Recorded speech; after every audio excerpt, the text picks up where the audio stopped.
Bismillahirrahmanirrahim. Assalamualaikum warahmatullahi wabarakatuh. Kalau ada orang, dia hidupnya susah, berantakan dan lain sebagainya, dipanggil sama gubernur, mau apa ketemu? Oh, dia langsung keluarkan semua permintaannya dia itu. Ya kan? Dan sebelum dia minta pun, misalnya nih Pak, misalnya aja di antara kita ada orang yang nggak dianggap di kampung. Hidupnya luntang-lantung, nggak jelas lain sebagainya, nggak dikenal sama masyarakat.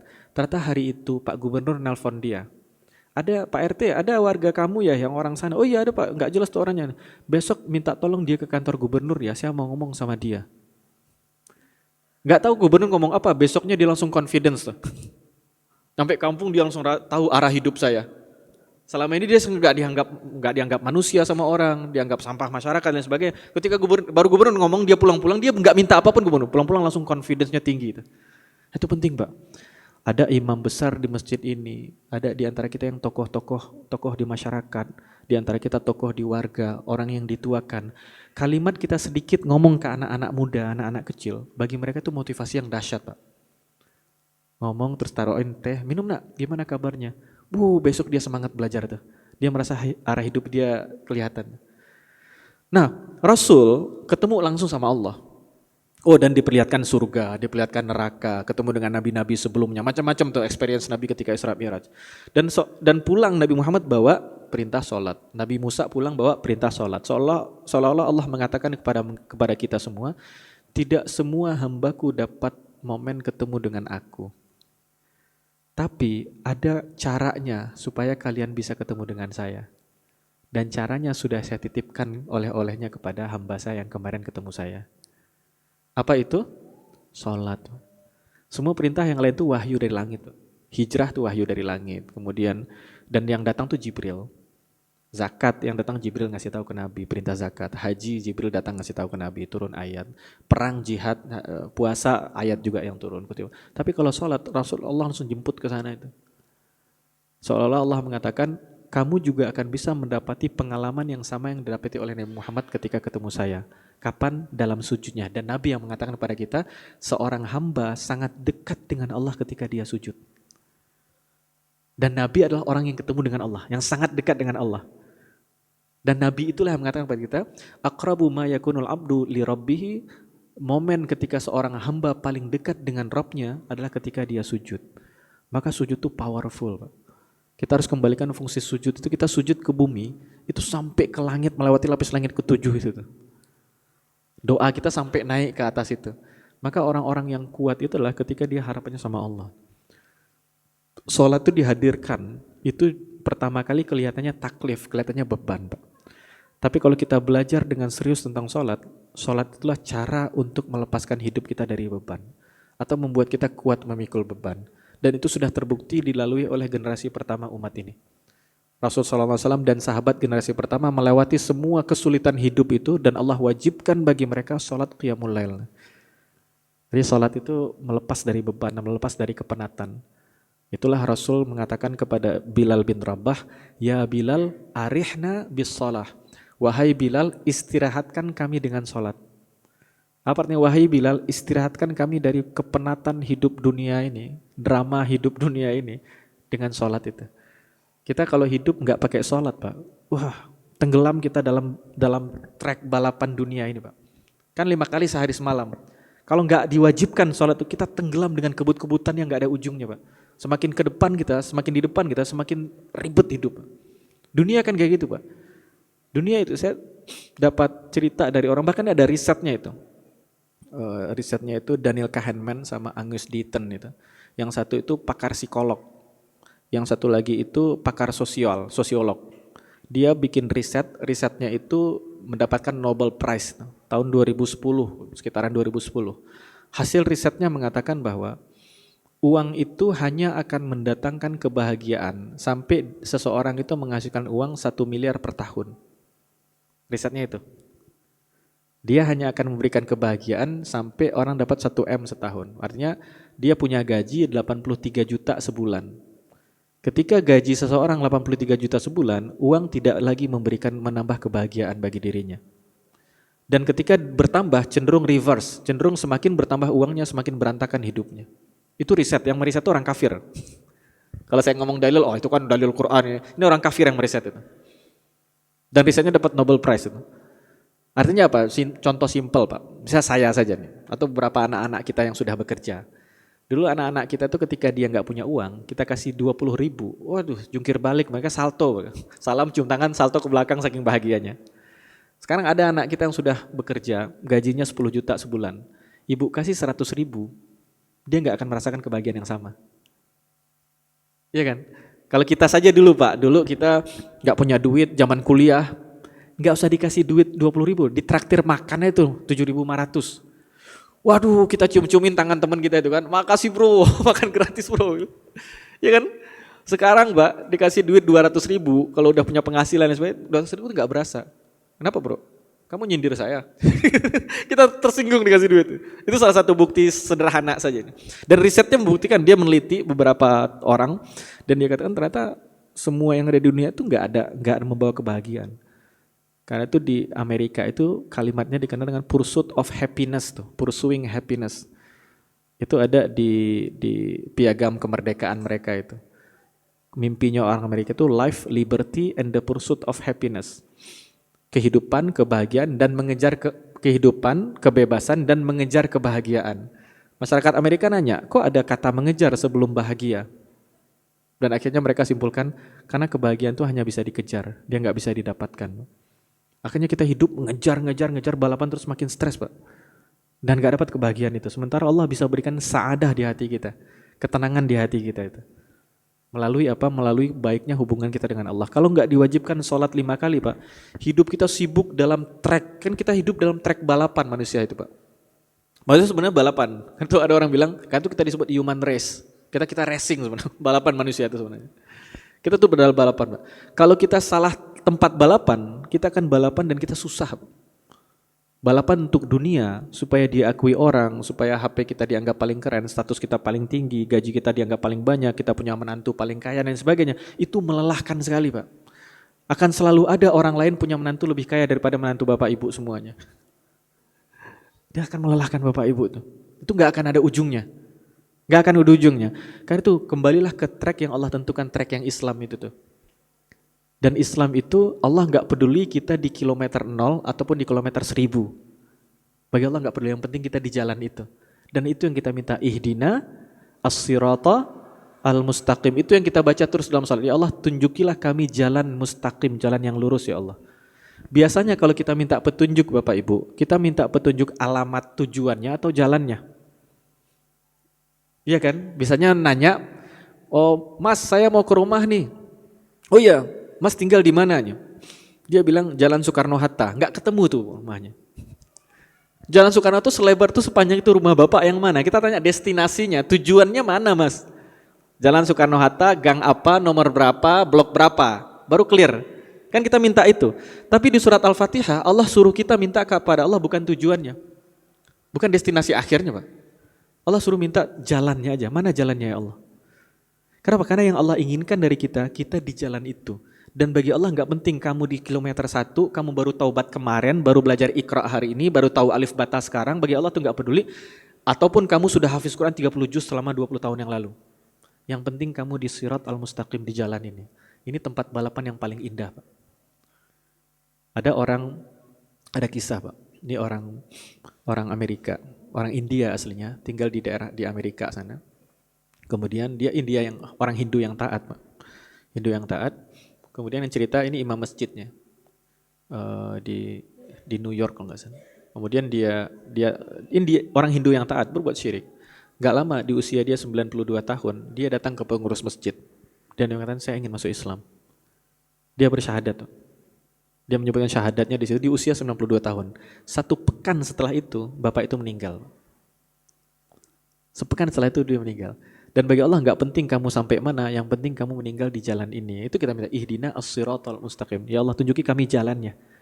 Kenapa? Kalau Allah tunjukkan tujuannya, wah kita mungkin minder Pak. Waduh, kalau tujuannya di sana kayaknya level Abu Bakar yang sampai sana. Akhirnya kita ya udahlah, nggak bisa, kita udah senang-senang aja lah di dunia ini. Allah nggak ngasih tahu tujuannya. Allah cukup kasih tahu jalannya saja dan penting kita di jalan itu. Mau kita di kilometer 1, mau di kilometer 5, kilometer 10 nggak usah iri-irian. Bahkan orang yang di kilometer 1000 dan dia merasa lebih tinggi daripada mereka yang di kilometer 1, kata Allah, Allah tarik dia ke belakang lah gitu. Oh, saya udah ngaji sekian lama, udah haji sekian kali, udah umroh sekian kali, sedekah saya banyak. Baru masuk Islam, baru belajar. Sama Allah bisa jadi itu diturunkan lagi tuh. Itu Quran mengatakan as-sirat al-mustaqim. Al-mustaqim itu ada makna di situ bukan lurus saja, Pak, tapi dia nanjak. Nah, orang-orang daki gunung tuh paling paham tentang nanjak. Orang-orang yang suka hiking itu paling paham tentang konsep nanjak. Nanjak itu Bapak Ibu, semakin tinggi dia berjalan, dia semakin ekstra hati-hati di sana. Yang namanya jalanan nanjak, kalau jalanan masih di kaki gunung, kita bisa salto, jungkir balik, koprol dan sebagainya, bisa hahi sambil jalan. Tapi kalau sudah di lereng gunung dan sampai puncaknya gunung, itu udah detak jantung makin kencang nih. Ini kepleset dikit, mati nih kita nih. Ya kan, anjir ke bawah. Nah, as-sirat mustaqim itu diantara makna mustaqim itu bukan lurus saja. Sirat itu jalan lurus dan lebar, itu sirat. Al-mustaqim itu juga bermakna istiqomah, naik tuh, vertikal. Jadi jalan ini bukan gini Pak, jalannya nonjak. Karena itu semakin tinggi kita berjalan, semakin hati-hati kita. Itulah kenapa kita dapati ulama. Para ulama itu adalah orang yang paling takut terhadap neraka Pak. Saya baca kitab-kitab, kok ulama ini pada ulama ini. Iya kan? Kenapa semakin soleh seseorang semakin tinggi ketakutannya pada neraka? Karena dia semakin tinggi jalan. Itu Allah nggak peduli kita mau di paling tinggi atau paling bawah, selagi kita berada di jalan itu dan kita bergerak, walaupun ngesot bergeraknya Pak, walaupun merayap, ada yang lari dan sebagainya, bagi Allah yang penting kalian bergerak maju di jalan itu. Walaupun sehari cuma 1 cm, ada yang sehari 1 kilometer, ada yang sehari bisa 200 kilometer, bagi Allah setiap orang punya kapasitas beda-beda Pak. Dan Allah nggak nuntut itu. Tugas kita lah apa kapasitas yang Allah berikan, di ruang mana Allah berikan kita maksimalkan ikhtiar kita di sana. Dan itu sudah cukup. Karena itu dalam hidup kita perlu berada di track race yang Allah ridhoi itu. Dan pengingat kita sehari adalah dengan sholat itu. Kalau nggak ada sholat, kita bisa jadi salah tempat balapan Pak. Dan kita balapan untuk prestis dunia ini yang makin dapat kita, makin lelah hidup. Semakin dapat, semakin lelah. Karena di atas langit masih ada Hotman Paris tuh. Di atas orang kaya masih ada yang lebih kaya lagi, masih ada yang lebih kaya lagi. Ini melelahkan hidup itu Pak.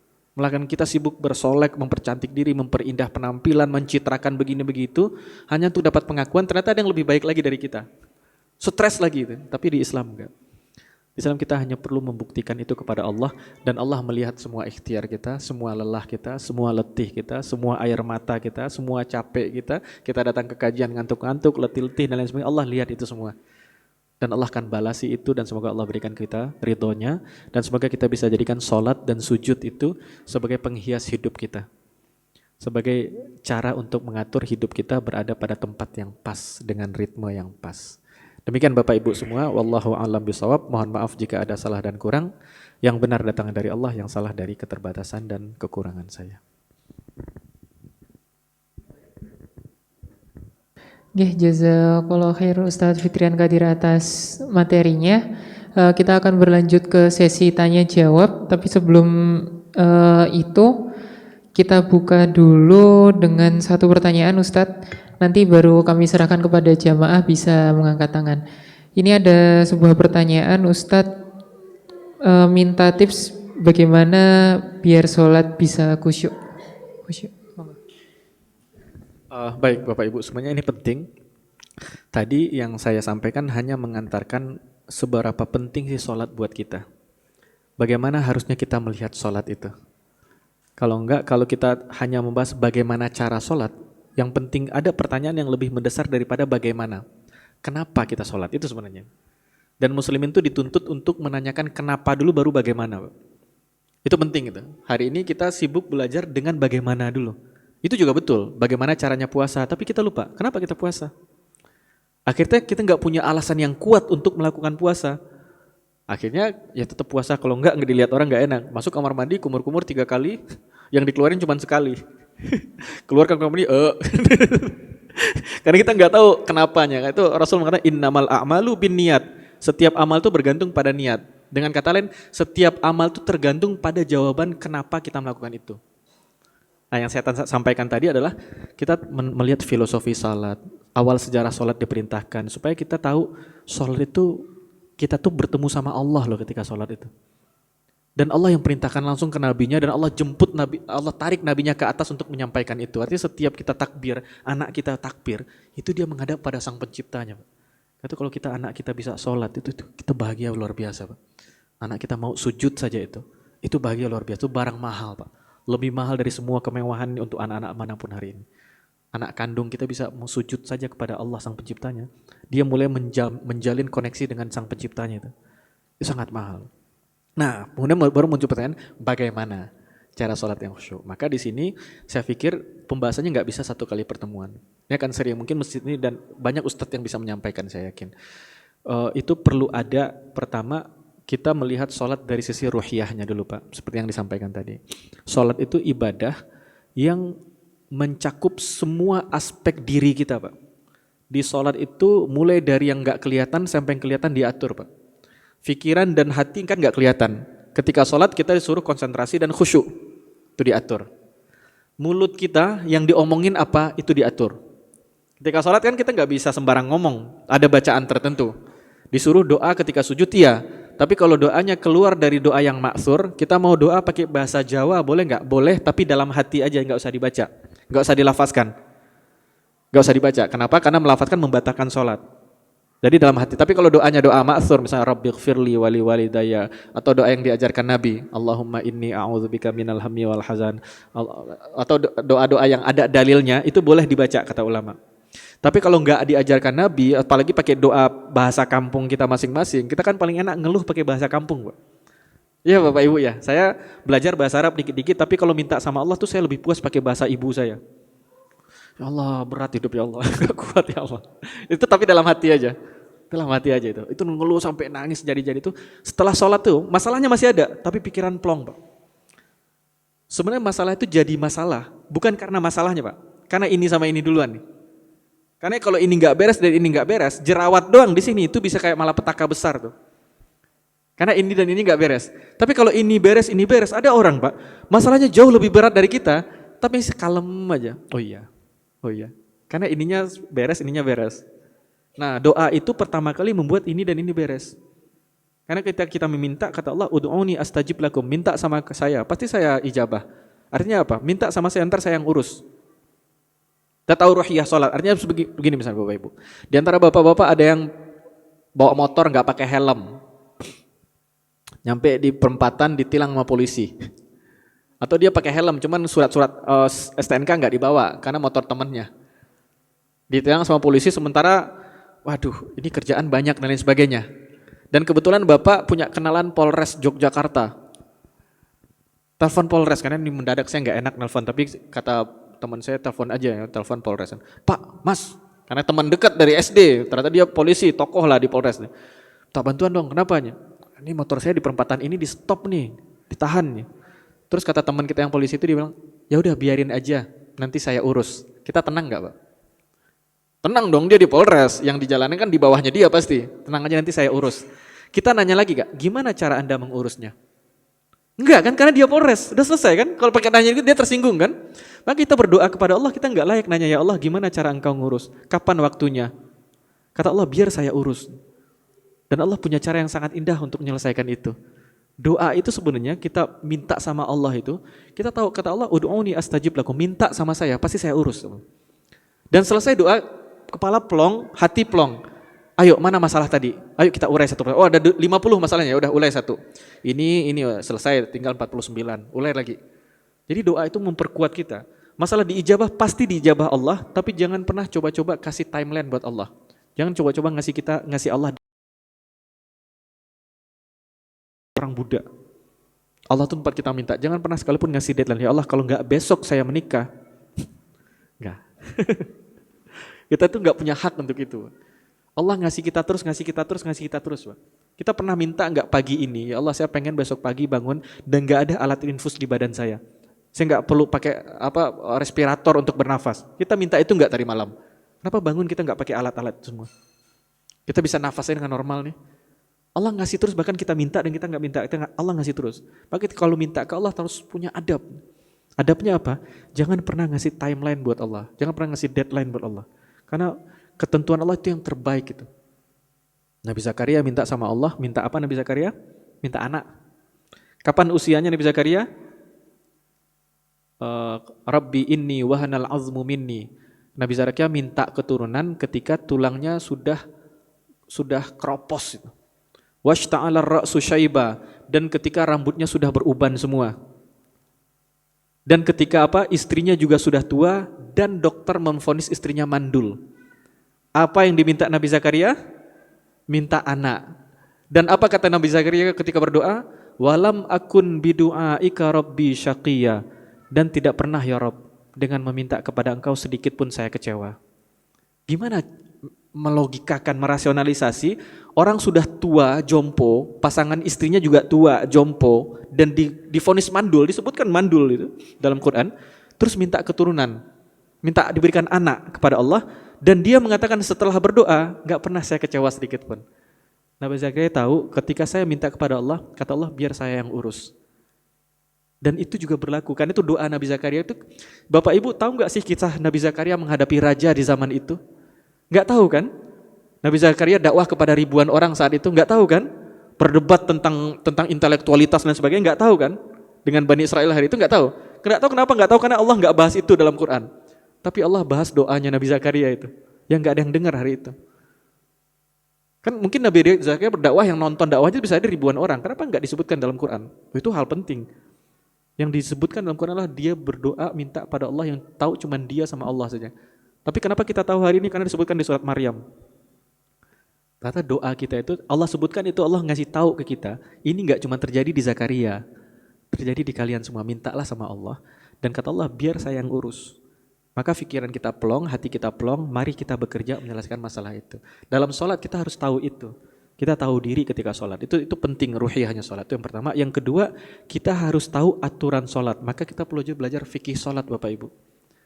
Fikih sholat kita gak bisa sholat sesuai keinginan kita, gak bisa. Yang penting kan saya dengan Allah enggak, kalau sholat yang penting ingat Allah, apa tujuannya Nabi diutus? Nabi bilang, sallu kama ra'aitumuni usalli, karena itu penting masjid ini, nanti Ustaz perlu itu kita belajar lagi caranya sholat seperti apa. Rasul mengajarkan sholat seperti apa, itu penting, karena itu akan menambah kekhusyuan. Ketika makanan sudah terhidang Bapak Ibu, misalnya kita tamasya kemana, jalan kemana, sampai di tempat makan, oh sampai nih makan dulu, dihidang sama prasmanan, sama dihidang sama ininya restorannya, mau makan tiba-tiba azan, kata Nabi selesaiin dulu makan. Itu bagian dari fikih sholat itu. Kenapa demikian? Supaya kita menghadap Allahnya itu, menghadap Allah, dan waduh pindang itu. Wah ini rendang ini, udah lama gak makan rendang, macam-macam kan kita pikirannya itu. Sama Nabi, enggak, selesai dulu makan, baru sholat. Akhirnya kita belajar fikih sholat.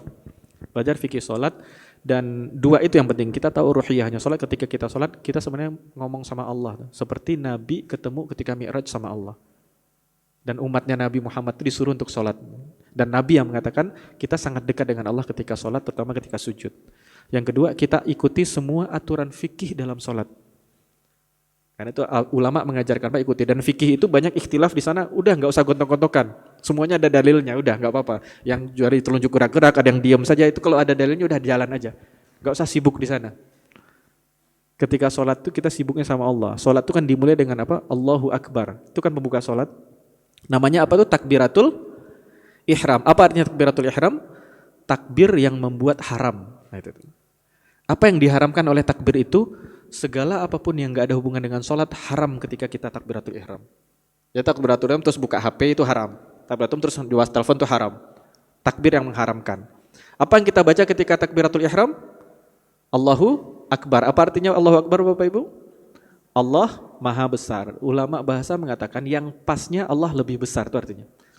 Kalau Allah Maha Besar dalam bahasa Arabnya Allahu Al-Akbar, itu Allah Maha Besar. Yang paling tinggi itu superlatif. Tapi kalau Allahu Akbar, Allah tuh lebih agung, lebih besar. Artinya ketika kita takbiratul, Allah lebih besar dari semua urusan dunia yang tadi saya sibukkan. Itu artinya. Salat kayak gitu tuh. Kita harus mendalami setiap makna dalam salat itu. Ketika itu Allah lebih besar dari semua itu. Semua masalah dunia yang barusan itu, semua konflik dan lain sebagainya, drama dan lainnya, itu enggak berhak masuk ke kepala saya ketika saya menghadap Allah, karena Allah lebih besar dari itu. Itu artinya. Allah lebih besar dari semua itu, dan itu akan powerful salat itu Bapak Ibu. Itu penting kita untuk sholat itu pertama tahu ruh dari sholat, yang kedua tahu perbuatan fisik sholat dalam fikih itu dijelaskan oleh ulama. Hikmahnya luar biasa, setiap gerakan ada hikmahnya. Maka dipelajarilah itu dan semoga Allah datangkan kekhusyuan di hati kita. Dan itu terus dilatih Pak, terus dilatih. Jadi kita dari mulai takbiratul ihram dan seterusnya. Dua itu yang penting. Wallahu a'lam bishawab. Baik, terima kasih Ustadz. Kita buka pertanyaan kepada jamaah. Baik. Monggo dari ibunya dulu yang belakang. Terima kasih atas kesempatannya. Perkenalkan saya Ibu Yeni. Terima kasih Mas Moderator, dan pertanyaan saya Ustadz, kan saya punya anak yang usia kuliah ya, gitu. Jadi apa yang tadi Ustadz sampaikan tuh sedang terjadi, itu di saya. Jadi dengan beban kuliah yang padat, udah semester mau akhir ya kan, banyak sekali gitu yang biasanya anak saya cerita tentang bebannya yang biasanya di saya selesai bisa ngasih solusi, tapi makin kesini tuh kayak saya sendiri itu sebagai orang tua tuh susah untuk kasih taunya gitu. Jadi seperti nggak selesai di saya gitu, karena anak saya ngerasa nggak dapat solusinya gitu. Karena saya sebagai ibu nggak ngerti apa yang sedang dia alamin, dia hadapin pada saat kuliahnya dia gitu, beban-bebannya dia gitu. Itu terkait skripsinya atau terkait kehidupannya sehari-hari? Ada tentang skripsinya juga, ada juga tentang kehidupan sehari-harinya. Jadi kayak anak saya itu kan kuliahnya kan di IUP gitu ya, Ustadz. Jadi pada saat waktu tertentu, jadi kalau di IUP itu ada yang exchange student, ada yang double degree gitu. Jadi pada saat awal memang anak saya mengambilnya yang exchange student. Jadi beban dia itu kewajiban dia hanya untuk berangkat misalnya ke luar negeri hanya 1 semester aja gitu. Tapi teman-temannya dia itu ada sebagian juga ada yang student exchange, ada juga yang double degree. Jadi pada waktu tertentu itu teman-temannya kayak menghilang gitu loh Ustaz. Sementara dia masih di sana, masih menyelesaikan skripsinya, dan insya Allah sih semester depan akan berangkat ke Korea dengan beasiswa, alhamdulillah. Tapi yang dia rasakan di semester itu adalah menghadapin sesuatu yang bertubi-tubi gitu, kehilangan teman, tiba-tiba kelas sepi gitu. Semua udah masing-masing dengan urusannya gitu. Apalagi kalau anak IUP itu kan, maksudnya per kelasnya tuh nggak rame gitu. Jadi hilang dan dia harus ngadepin semuanya sendirian dengan bebannya dia gitu. Jadi kira-kira seperti itu Ustaz. Saya minta, jadi yang anak saya rasakan tuh kayak saya nggak ngerti apa yang dia alamin dan dia hadapin gitu. Saya udah berusaha untuk kakak coba lebih ke sholatnya, lebih ke apa. Cuman kan karena mahasiswa kan pasti kita terbatasnya kan karena WA ya Ustaz ya. Cuman kalau subuh itu pasti masih kadang-kadang saya telepon dulu deh gitu. Sholat dulu, nanti kalau mau tidur lagi nggak apa-apa gitu. Nah itu saya minta tipsnya bagaimana cara menyampaikan ke anak dengan baik dan tidak seperti menceramahin gitu loh, ngasih tahu sebagai orang tua gitu. Karena saya kayak ngerasa semenjak kayak gini tuh jadi kayak ada gap gitu Ustaz. Nah yang kedua, kekhawatiran saya juga ada ke anak saya yang kedua. Itu insya Allah juga sama di bulan akhir Agustus ini. Alhamdulillah dapat kesempatan beasiswa untuk kuliah S1 di Hungaria. Yang anak saya sendiri pernah sebelum mendapatkan beasiswa ini kan memang sebenarnya pengen kuliah di luar negeri, tapi belum tahu di mananya pertamanya Ustadz ya, gitu loh. Tapi pengennya di Eropa gitu. Cuman dia khawatir dengan kayak ya, Islam yang minoritas di sana gitu. Dia takut nanti seperti apa, nggak kebayang karena kan baru umur 18 tahun Ustadz gitu. Jadi saya minta tipsnya dan doa apa yang bisa menguatkan anak-anak saya juga menguatkan saya. Gitu. Jadi insya Allah Agustus ini dua-duanya anak saya berangkat gitu. Itu. Udah itu aja Ustaz, terima kasih. Iya, pertama ini terkait komunikasi orang tua dengan anak. Komunikasi orang tua dengan anak itu berkembang seiring dengan perkembangan anak. Kita bisa lihat itu di Quran. Ketika anak itu beranjak dewasa, Quran itu memberikan komunikasi interaksi orang tua dengan anak itu lebih banyak pada orang tua minta pendapat anak.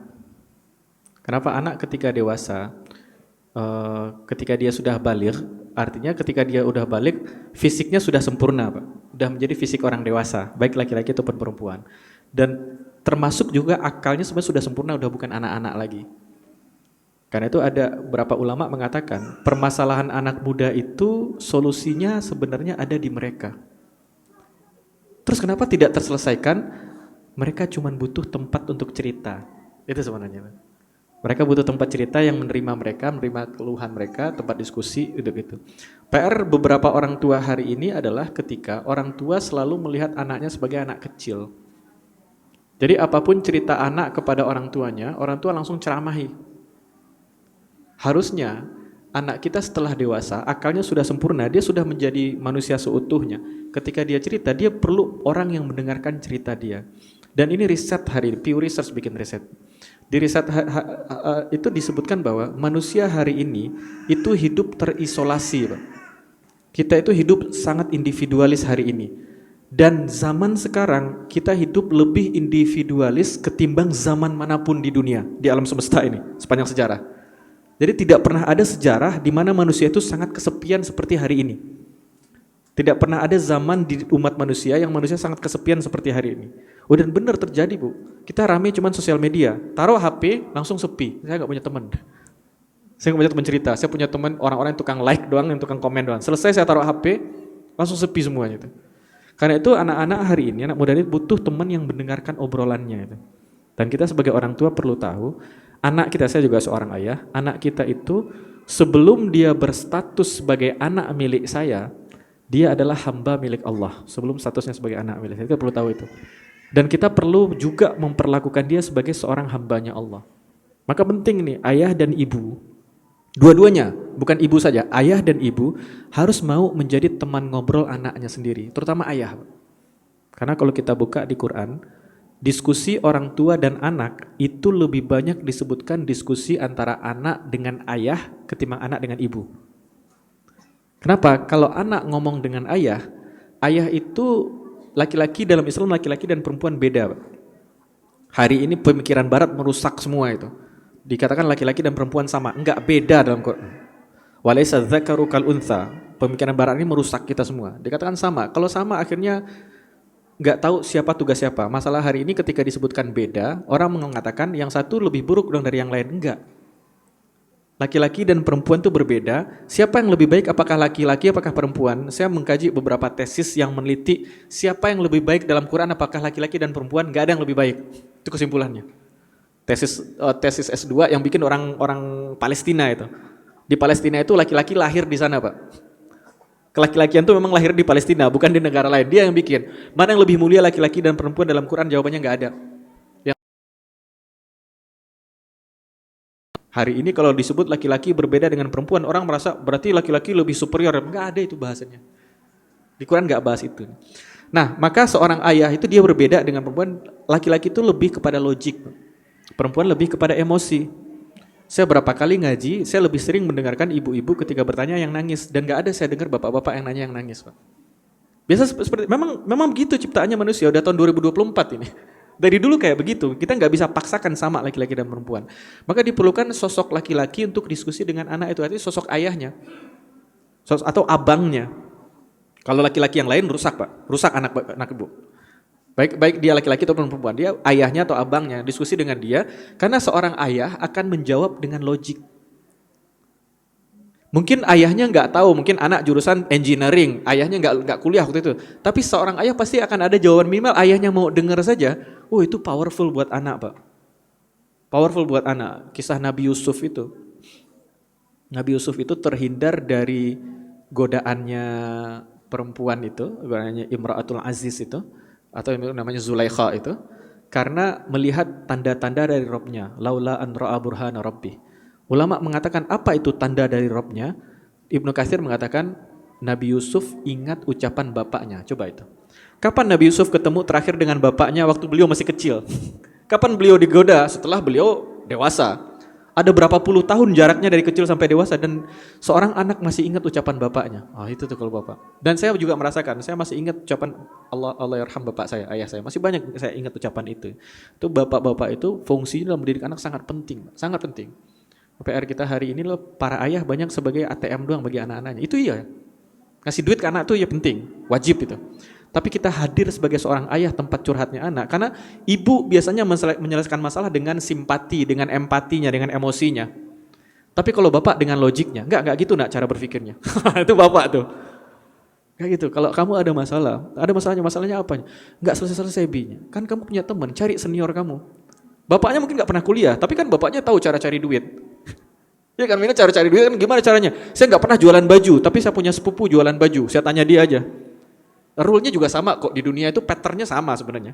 Mau dia di pasar, di kampus, pattern polanya sama sebenarnya.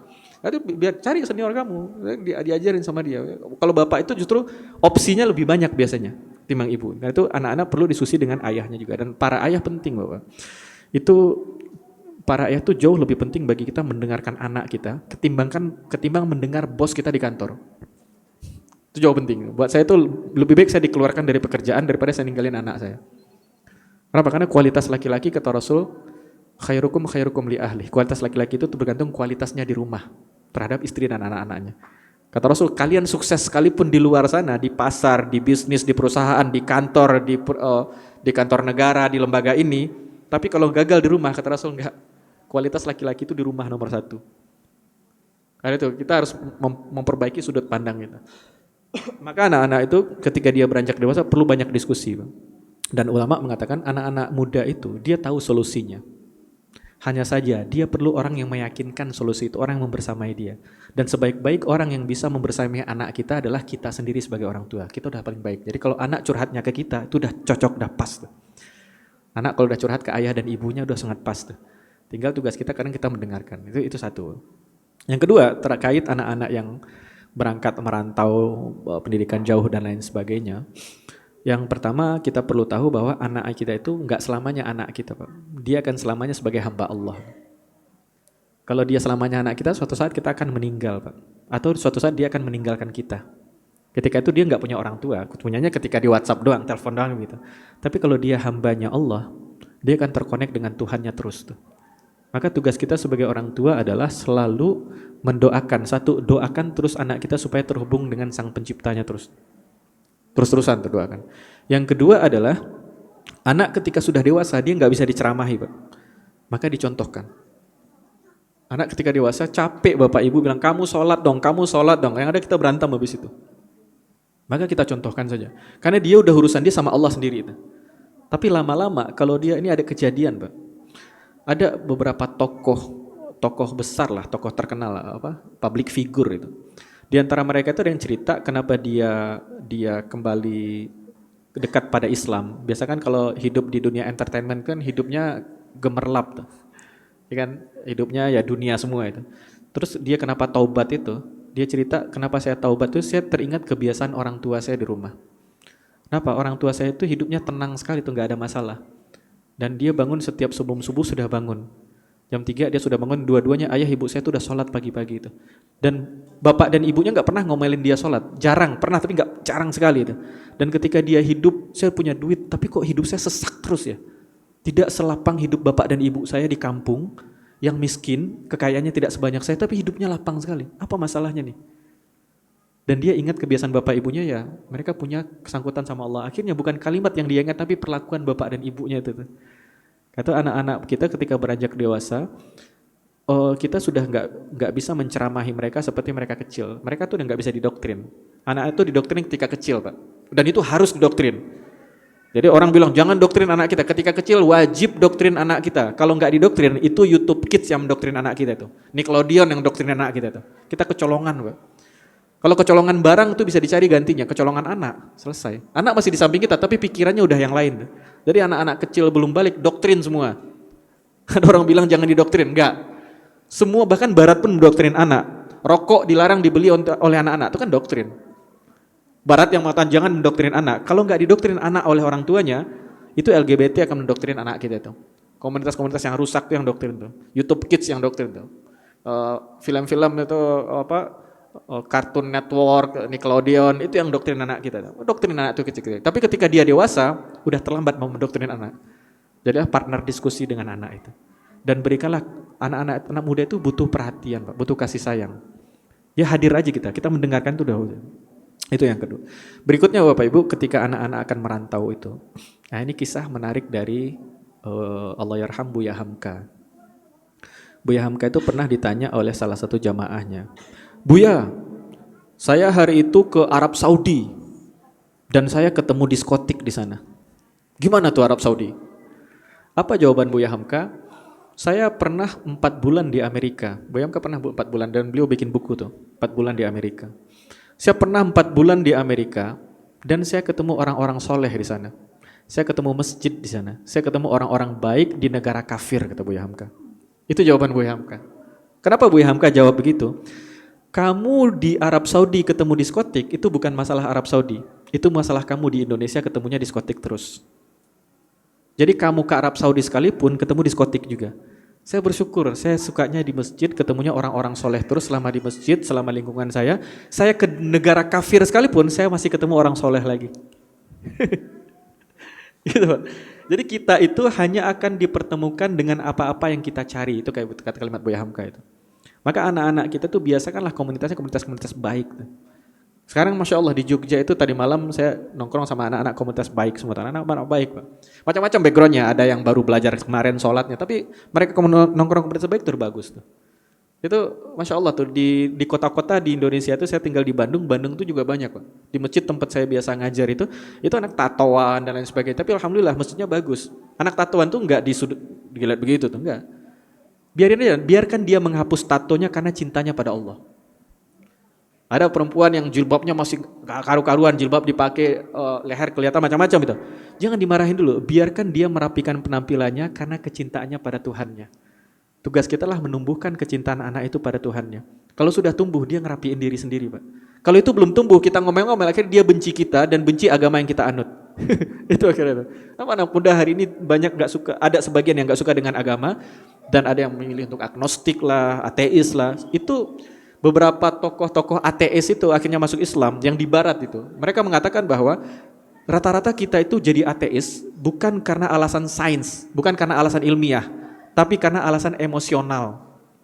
Kenapa kita milih ateis? Karena kita benci dengan orang-orang soleh yang suka ngomel-ngomelin kita, yang suka mencap kita sebagai penjahat, sebagai ahli neraka. Kita benci dia dan kita juga benci agama yang dia anut. Tapi setelah kita cari nggak ada lagi agama yang benar kecuali Islam. Ya udah mending ateis aja lah, agnostik aja lah. Anak-anak muda ini yang hari ini ada agnostik dan ateis itu saya yakin, hakul yakin saya bukan karena based on science, enggak.